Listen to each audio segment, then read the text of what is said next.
The little girl's voice cut through the ballroom like a fire alarm. Why does Grandpa hate Mommy? Nobody laughed. Nobody moved. 300 people in black tie and evening gowns stood absolutely still inside the Meridian Grand Ballroom in Chicago, and the only sound was the soft clink of a champagne flute being set down very carefully on a tray. Derek Hartwell, 64 years old, worth $2.3 billion, whose name was on the children's wing of Northwestern Memorial Hospital, turned slowly toward the small girl standing in the middle of his late wife's annual charity gala. His granddaughter, Chloe, 5 years old, wearing a yellow dress with a white sash and holding something in her left hand that made Derek's face do something nobody in that room had ever seen it do before. He went pale, not embarrassed pale, not angry pale, terrified pale, and Derek Hartwell was not a man who got terrified. Before we continue, let us know where you're watching from today. We love seeing how far our stories travel around the world. And if you enjoy emotional family dramas, family secrets, shocking twists, and heartwarming endings, don't forget to subscribe and turn on notifications. Now, let's get back to the story. Ashley Hartwell stood 3 feet behind her daughter, her hand still outstretched from where she'd been reaching for Chloe's shoulder a second too late. She was wearing a burgundy dress she'd bought on clearance at Macy's. She'd spent 40 minutes on her hair. She had no idea what Chloe was holding. She had no idea what was about to happen to all of them. Chloe, baby. She reached for her daughter's hand. But Mommy, I want to know. Chloe turned those wide brown eyes up toward her mother with the devastating sincerity of a child who has not yet learned that some questions are forbidden. You always get sad when we talk about Grandpa, and Grandpa always looks at you like, she scrunched her nose, searching for the word, like you did something bad. Nathan Hartwell stepped forward from his father's left side, his jaw tight, his eyes moving fast between his daughter, his wife, and his father. Chloe, sweetheart, why don't we go get some? What is that? Derek's voice came out low, stripped of its usual command. He wasn't looking at Chloe's face anymore. He was looking at her hand. Where did you get that? Chloe looked down at the small gold locket she'd been swinging by its chain all evening. Oval-shaped, old clasp. The kind of jewelry that didn't come from a store anymore. I found it in Mommy's box, she said simply. The one under the bed. Mommy said it's nothing, but I think it's pretty. Ashley frowned. She had never shown Chloe that box. She hadn't opened it herself in 6 years. Chloe, when did you... Can I open it, Grandpa?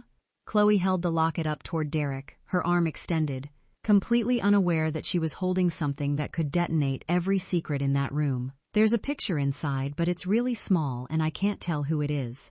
Maybe you know. Derek Hartwell did not answer. Because Derek Hartwell, a man who had fired executives without blinking, who had buried his wife 2 years ago without crying at the funeral, who had once told a senator to his face that he was a disappointment, could not speak. His eyes moved from the locket to Ashley's face, and for just a fraction of a second, before he locked it away behind 60 years of discipline and control, Ashley saw something in his expression that made absolutely no sense. She saw guilt, not the guilt of a man who has been rude to his daughter-in-law, not social guilt, not embarrassment, the deep, old, rotting kind, the kind that has been buried for decades. Why? Ashley thought. Why would he look at me like that? She had never met Derek Hartwell before Nathan introduced them 4 years ago. She had grown up in Dayton, Ohio. She had nothing to do with this family, or this world, or this man, hadn't she? What nobody in that ballroom knew, what even Ashley didn't fully know yet, was that the locket Chloe was holding contained a photograph. And in that photograph were 2 people. One of them was Derek Hartwell, 30 years younger, but unmistakably him. The other person was someone Ashley had been searching for her entire life. Ashley's mind was still trying to catch up when Nathan took her arm. We need to step outside. His voice was low, controlled, the tone he used when he was holding something together by sheer willpower. She'd learned to recognize it in 4 years of marriage. She'd also learned that when Nathan used that voice, things were already worse than he was letting on. Nathan, now, Ash, please. But Derek hadn't moved. He was still staring at the locket in Chloe's outstretched hand, with that expression Ashley couldn't name, that guilt, that terror, and something about it rooted her feet to the marble floor. "I want to know what's in that locket," Ashley said quietly. The words surprised even her. She wasn't a confrontational person. She'd spent 4 years absorbing Derek Hartwell's coldness with her head down, telling herself it didn't matter, telling herself Nathan's love was enough. She'd swallowed 1,000 small humiliations at family dinners and holiday calls where Derek spoke to Nathan and looked straight through her like she was a window. But something had shifted, something about the way Derek had gone pale. "Ashley," Nathan's grip on her arm tightened. "This is not the time. He's looking at me like he knows me." She kept her eyes on Derek. "And I want to know why." 300 guests were still watching. Some had the decency to look away. Most didn't. At the far end of the ballroom, Ashley could see Derek's assistant, a sharp-faced woman named Sandra, already moving toward them with the quiet urgency of someone whose entire job was to contain situations exactly like this one. Derek finally moved. He straightened his jacket, lifted his chin, and looked at Ashley with an expression so carefully reconstructed into contempt that she almost believed it. Almost. Ignoring Ashley entirely, "Take your family to the East Corridor. We'll discuss this privately." "We'll discuss it here," Ashley said. A murmur moved through the crowd. Nathan closed his eyes for exactly 1 second. Derek looked at her then. Really looked at her. For what Ashley realized was only the second time in 4 years. The first time had been the night Nathan introduced them, when Derek had studied her face for just a moment too long before his expression shut down completely and he'd excused himself from the table. She'd thought it was rejection, snobbery, rich man deciding in 10 seconds that his son's girlfriend wasn't good enough. What if it had been something else entirely? "Mommy," Chloe tugged her hand. "Grandpa looks sick." He did. Beneath the reconstructed contempt, Derek Hartwell looked like a man watching something he'd buried 30 years ago crawl back up out of the ground. Sandra reached them. "Mr. Hartwell, perhaps we should open it." Ashley heard herself say the words before she decided to say them. She was looking at Chloe. "Baby, open the locket." "Ashley, don't," Nathan started. The tiny gold clasp clicked open. Chloe looked down at the photograph inside with a child's simple concentration. She tilted it toward the chandelier light, squinting. "It's 2 people," she announced to the entire silent ballroom. "A man and a lady." She looked up at Derek. "The man looks like you, Grandpa, but younger." She looked at her mother. "And the lady looks like—" She stopped. Her small brow furrowed with the particular confusion of someone whose brain is processing something it doesn't have a category for yet. "Mommy," Chloe said slowly, "the lady looks like you." The murmur in the crowd became something louder. Someone actually gasped. Ashley felt the blood drain from her face as she reached down and took the locket from her daughter with fingers that weren't entirely steady. She looked at the photograph. The man was Derek. 30 years ago, maybe 35, but unmistakably Derek, the same jaw, the same set of the shoulders. He was laughing in the photograph. Ashley had never seen Derek Hartwell laugh, and somehow that detail hit her harder than anything else. The woman beside him was not Ashley, but Chloe wasn't wrong either. Same eyes, same hairline, same way of holding her chin slightly up, a habit Ashley had always thought was just hers. The woman in the photograph was Ashley's mother, a mother Ashley had never met, a mother who had died 6 days after Ashley was born in a hospital in Dayton, Ohio, with no family listed on the intake form and a single personal effect left behind, a small gold locket that the nurses had tucked into the bassinet with the infant nobody came to collect. Ashley had carried that locket for 30 years without ever being able to identify the man standing beside her mother in the photograph. She was looking at him now. He was looking back at her. And the expression on Derek Hartwell's face was no longer guilt. It was grief. Raw and unguarded and 30 years deep. The face of a man who had just seen a ghost walk toward him in a burgundy dress from Macy's, and he had known from the very first night Nathan brought her home, exactly whose daughter she was. He had known, and he had said nothing. The East Corridor was all marble and silence, and the distant sound of the string quartet starting up again, because Sandra had apparently decided the show must go on. Ashley stood with her back against the wall and the locket in her fist, and watched Derek Hartwell lower himself onto a velvet bench, like a man whose legs had stopped trusting him.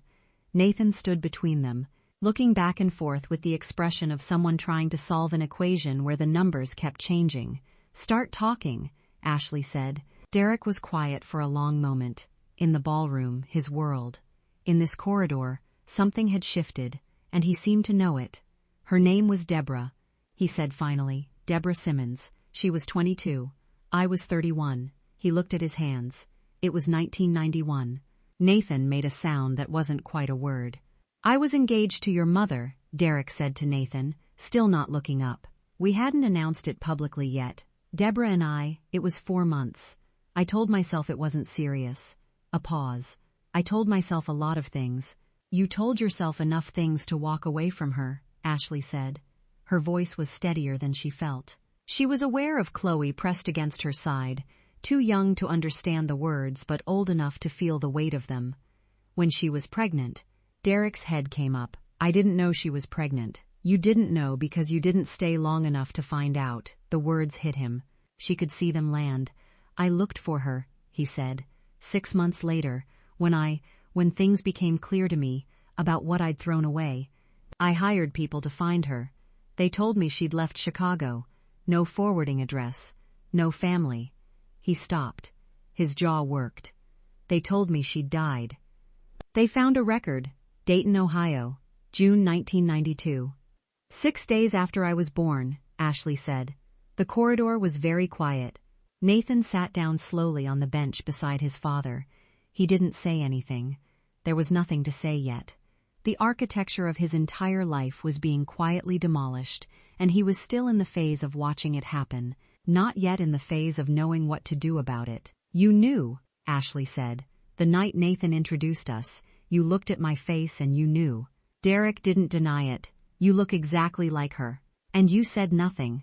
"I didn't know how to." "You said nothing," Ashley repeated, and her voice finally cracked on the last word. "Just slightly, just enough. For 4 years, Derek. 4 years of family dinners where you looked through me. 4 years of making your son feel like he'd made a mistake. 4 years of making me feel like I was less than nothing in this family." She pressed her fist against her sternum. "And the whole time you knew I was—" She couldn't finish the sentence. Not yet. The words sat in her chest like something swallowed wrong.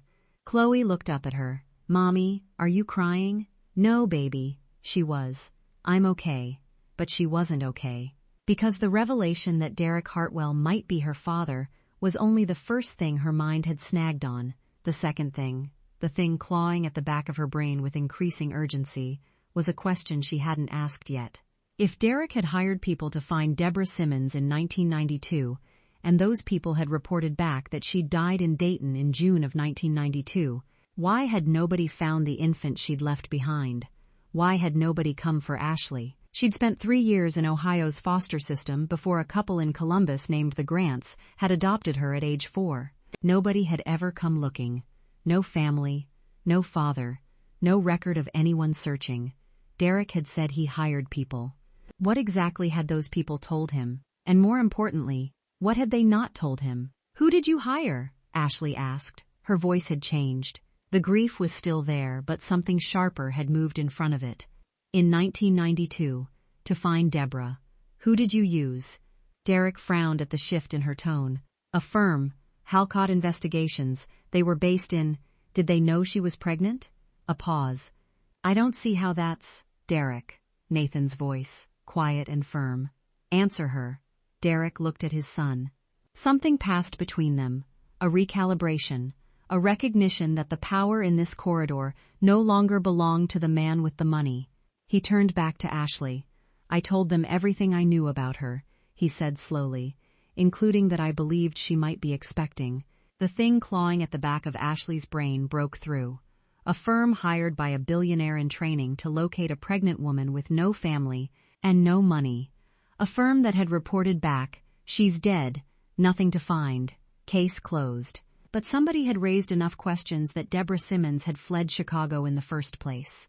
Somebody had made it necessary for a 22-year-old pregnant woman to disappear to Dayton with nothing but a locket and no forwarding address.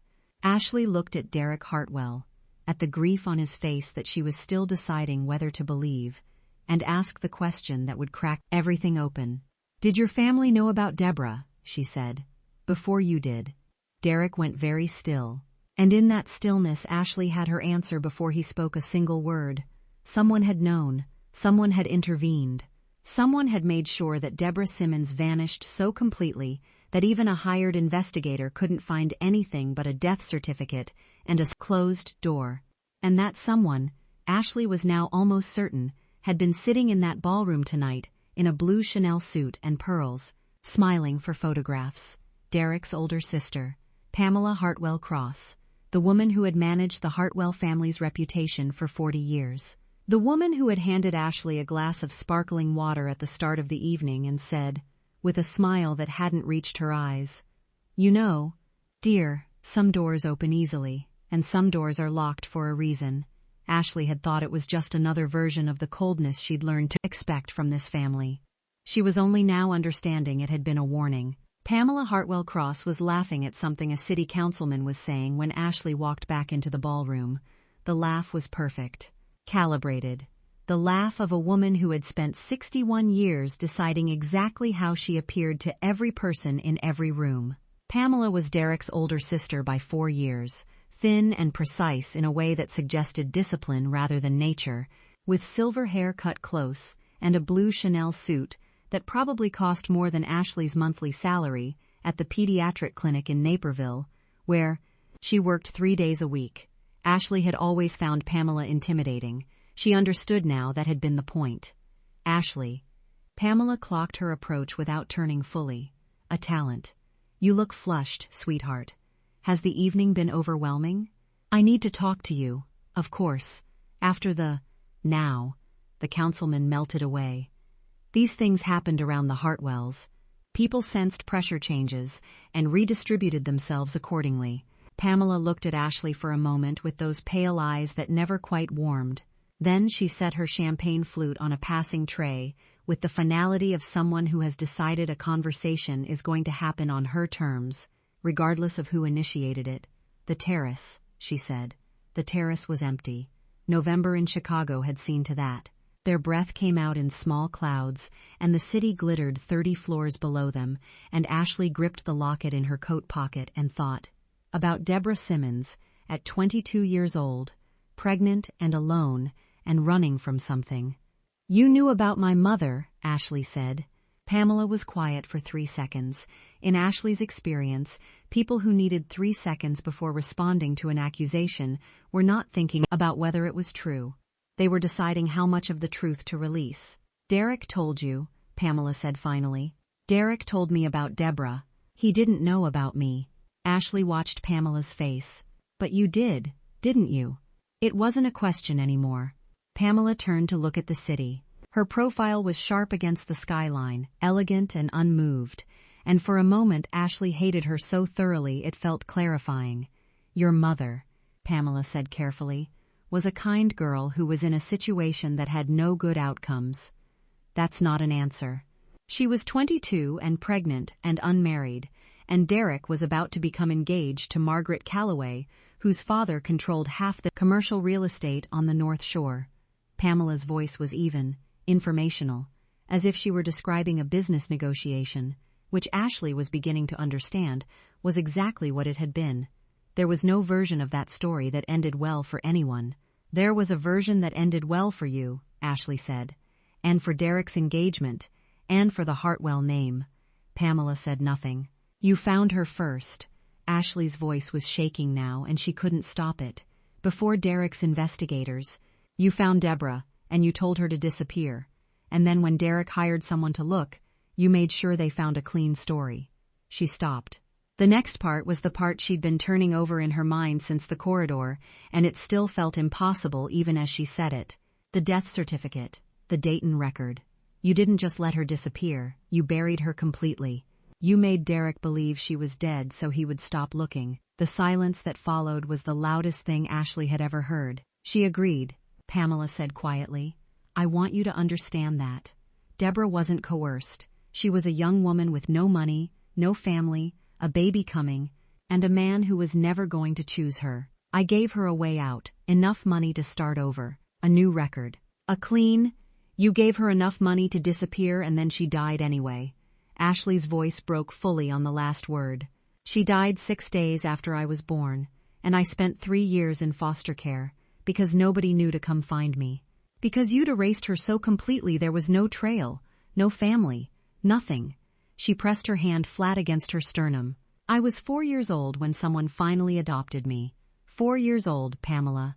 And my father was alive the entire time and didn't know I existed because you decided that was tidier. Pamela turned from the skyline, and Ashley saw something on her face she had not expected and was not prepared for. Not defiance, not the cold calculation she'd braced herself for. Pamela Hartwell Cross looked old, suddenly, completely old. The architecture of composure she'd maintained for 61 years had developed a crack, and through it leaked something that looked devastatingly like remorse. I didn't know about you, she said. Her voice had lost its evenness. I knew Deborah was pregnant. I did not know she'd had the baby. I assumed. She stopped. Her hand came up and touched her collarbone in a gesture that looked involuntary, human, nothing like the Pamela Ashley knew. The money I gave her was enough for a private adoption, a clean start. I assumed she'd made arrangements before. Another stop. I didn't know she died. I didn't know there was a child left behind. Would it have mattered? Ashley asked. If you'd known?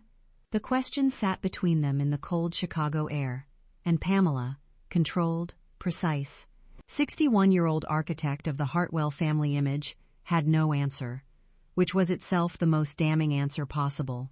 Behind them, the terrace door opened. It was Nathan, and behind Nathan, holding his hand with tired 5-year-old gravity, was Chloe, and behind Chloe, moving slowly, one hand in his jacket pocket, was Derek.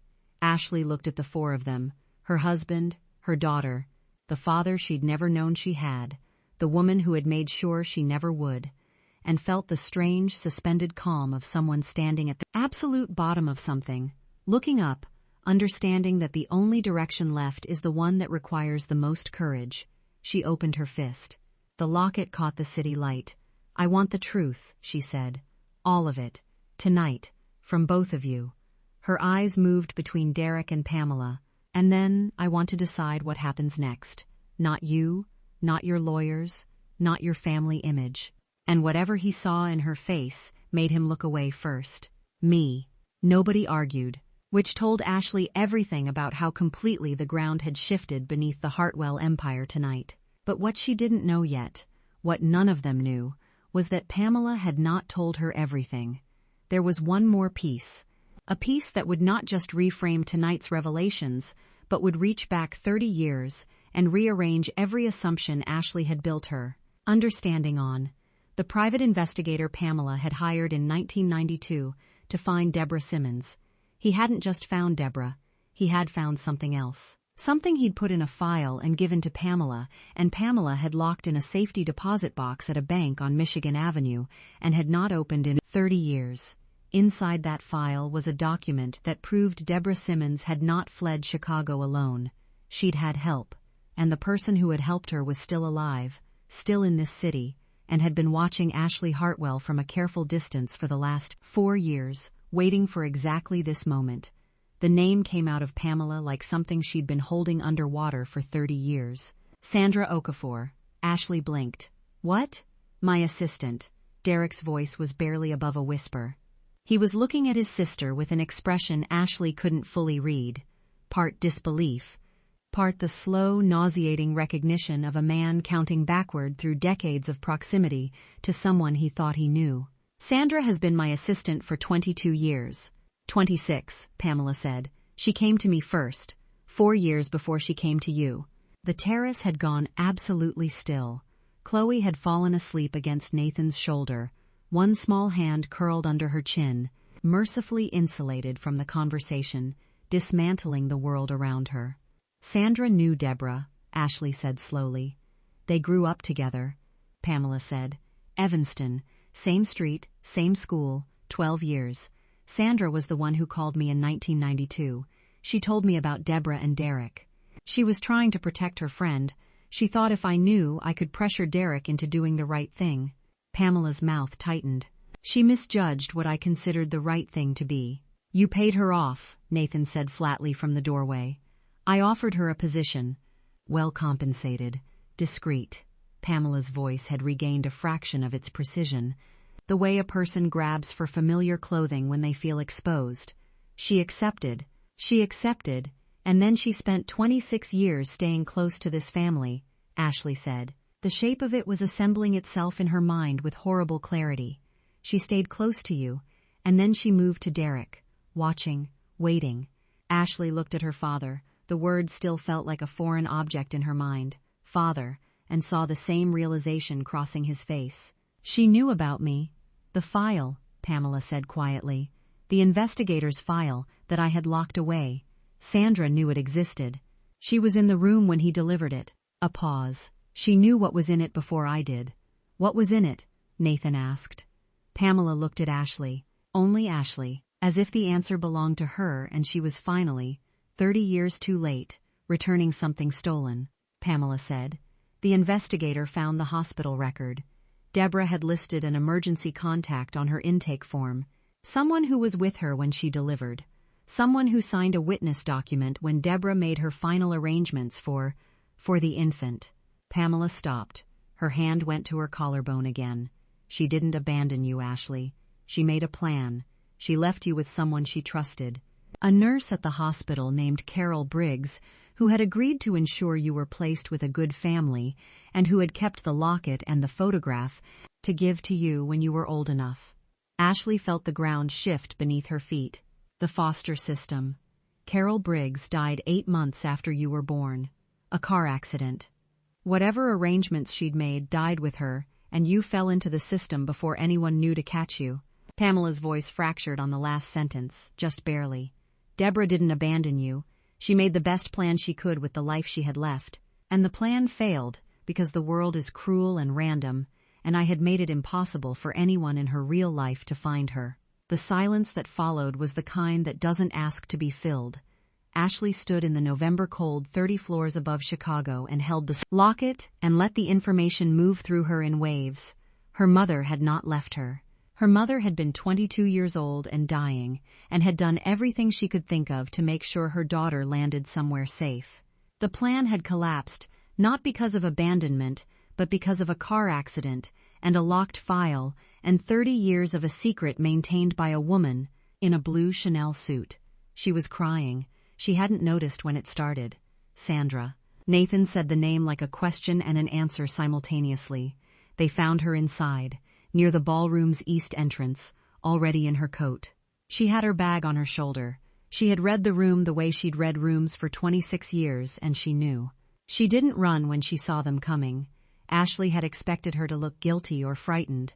Instead, Sandra Okafor, 53 years old, sharp-faced, 26 years of careful watching behind her eyes, looked exhausted. The way people look when they have been carrying something for so long that the moment of setting it down feels indistinguishable from collapse. I have a copy of everything, Sandra said before anyone spoke. The full file, the hospital records, Carol Briggs' contact documents, the original agreement Pamela made with Deborah, everything Pamela locked away. She looked at Ashley directly. I made a copy in 1993, and I have kept it safe for 31 years. Why? Ashley asked. Why stay? Why not just give it to someone? Sandra was quiet for a moment. Because Deborah made me promise something before she died. Her voice was steady, but barely. She called me from the hospital, 2 days after you were born. She knew she wasn't going to make it. A breath. She made me promise that if anything happened to Carol, if you ever ended up lost, I would find a way to make it right. She made me promise I would make sure you ended up where you were supposed to be. And where is that? Ashley asked. Sandra looked at Derek, then back at Ashley. With your father. With the truth. With what you're owed. The ballroom hummed quietly behind them.